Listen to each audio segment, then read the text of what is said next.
बिस्मिल्लाहिर्रहमानिर्रहीम। अस्सलाम वालेकुम। आप सब दोस्तों को अपने चैनल अर्ज़ मुक़द्दस पे खुशामदीद कहता हूँ।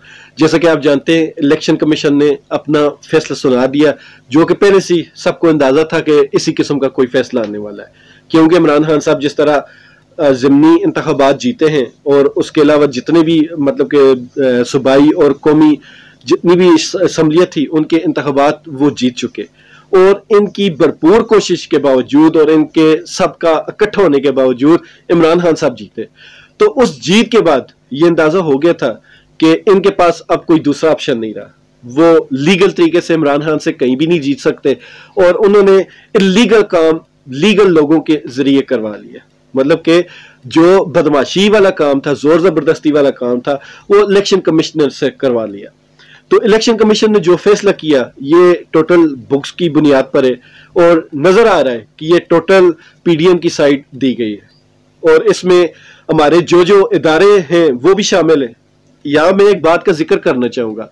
ठीक है, हम सपोर्टर हैं इमरान खान साहब के, लेकिन एक बात ये जरूर ज़हन में बिठा लीजिए कि मैं हमेशा यही कहता रहा हूं कि बेहतरीन दिफा जहरियत में होता है। आप अगर किसी के सामने आजिज़ी से पेश आएंगे इस दौर में, तो अगला आपको कुचल कर आगे निकल जाएगा। इमरान खान साहब बार बार इनको ढील देते रहे, इमरान खान साहब बार बार इनके साथ लाड करते रहे, इमरान खान साहब बार बार इनकी बातों में आते रहे, इमरान खान साहब बार बार इनका एतबार करते रहे। लेकिन अब मेरे ख्याल में अंदाजा हो गया होगा कि ये जरा भी लिहाज करने वाली कौम नहीं। लेकिन मुझे उम्मीद है कल फिर इमरान खान साहब को हरी झंडी दिखाई गई तो इमरान खान साहब ने कहना है जी आप सब लोग बैठ जाए, मैं इनसे थोड़ी बात कर लूं। यह नहीं होना चाहिए। आप अगर इनकलाब लाना चाहते हैं, फिर इनकलाब के रास्ते में फिर वो कहते हैं कि जब आप किसी अच्छे काम के लिए निकलते हैं तो फिर रास्ते में जो भी हो, वो चाहे अच्छा है या बुरा है, वो रोंदा जाता है। इसलिए आप अगर ये सोचेंगे कि मैं इस निजाम को बदलूंगा लेकिन ये चीज भी बचा लूं, ये भी बचा लूं, ऐसे नहीं होता। जब आपने सफाई करनी है तो फिर एक दफा पूरी सफाई करनी पड़ेगी। इनकलाब अगर आपने लाना है तो फिर आपको आंखें दिखानी पड़ेंगी, फ्रंट फुट पर खेलना पड़ेगा, और बिल्कुल जहराना पॉलिसी रखनी पड़ेगी। लेकिन यह मौका इन बातों का नहीं। बात इलेक्शन कमीशन की है। इलेक्शन कमीशन जिस तरह पूरी तरह एक तरफ खड़ा हो गया है पीडीएम की तरफ, ये चीजें जो हैं ये नाकाबिले बर्दाश्त है। पिछले 25 सालों में पाकिस्तान के इदारों पे लोग तनकीद करना शुरू हो गए, मीडिया आम हो गया, सोशल मीडिया तकरीबन 10-15 साल से वो आम हो गया। तो ये लोग समझ रहे हैं कि ये वही 90s का दौर है, हम कुछ भी करेंगे लोग नहीं बोलेंगे, लोग हमारे खिलाफ बात नहीं करेंगे। लेकिन पहले आपने जो कुछ भी किया, 97 में नून लीग ने जिस तरह पार्लियामेंट पर सुप्रीम कोर्ट पर हमला किया था, उसके अलावा और छोटे मोटे बहुत सारे काम थे जो दब जाते थे, अब चीजें दबती नहीं। और ये जो अब ये इदारे एक साइड पर खड़े हो गए, इमरान खान के मुखालिफ खड़े हो गए। एक चीज सोचनी चाहिए, आपने जिस बंदे की मुखालफत की है उस बंदे की फैन फॉलोइंग बहुत ज्यादा है, उस बंदे के फॉलोअर बहुत ज्यादा है। तो जिस बंदे के फॉलोअर ज्यादा हो उसके साथ पंगा लेने का मतलब यह है कि आपने बड़े लेवल पर अपनी बेइज्जती करवानी शुरू कर दी।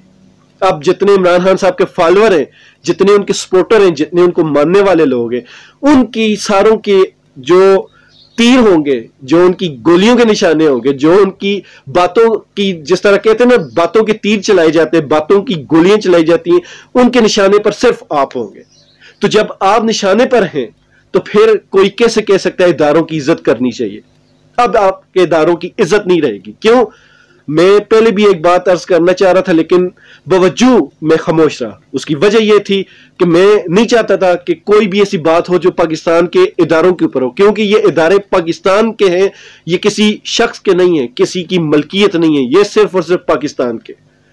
तो ऐसे इदारों में जब आपकी बदनामी होगी, आपकी इज्जत नहीं होगी, तो इसमें अवाम का कसूर नहीं। इन इदारों के जो सरबराह हैं, जो इन इदारों की इज्जत करवाना ही नहीं चाहते, रोज ऐसा कोई ना कोई आप काम करते हैं, कोई ना कोई ऐसा फैसला करते हैं कि लोग आप पर तनकीद करने पर मजबूर हो जाते हैं। लोग आपकी बेइज्जती नहीं करते, आप पर तनकीद करते हैं, लेकिन आपके दिल में चोर इस वजह से आपको लगता है कि लोग हमारी बेइज्जती कर रहे हैं। लेकिन आज जो किया है, आज मैं खुद जाकर अभी कवरेज करने वाला हूं, थोड़ी देर में आपको मैं लाइव अगर पॉसिबल हुआ तो मैं दिखाऊंगा, लेकिन मैं शाम को वीडियोस अपलोड कर दूंगा। अगर लाइव ना हुआ तो मैं आज दिखाऊंगा कि लोग आपकी कितनी इज्जत करते हैं और आज जो भी होगा वो आप पे तनकीद नहीं, वो सीधी सीधी आपकी बेइज्जती होगी। मुझे दुआ में याद रखिएगा। अल्लाह ताला हम सबका हामी नासिर।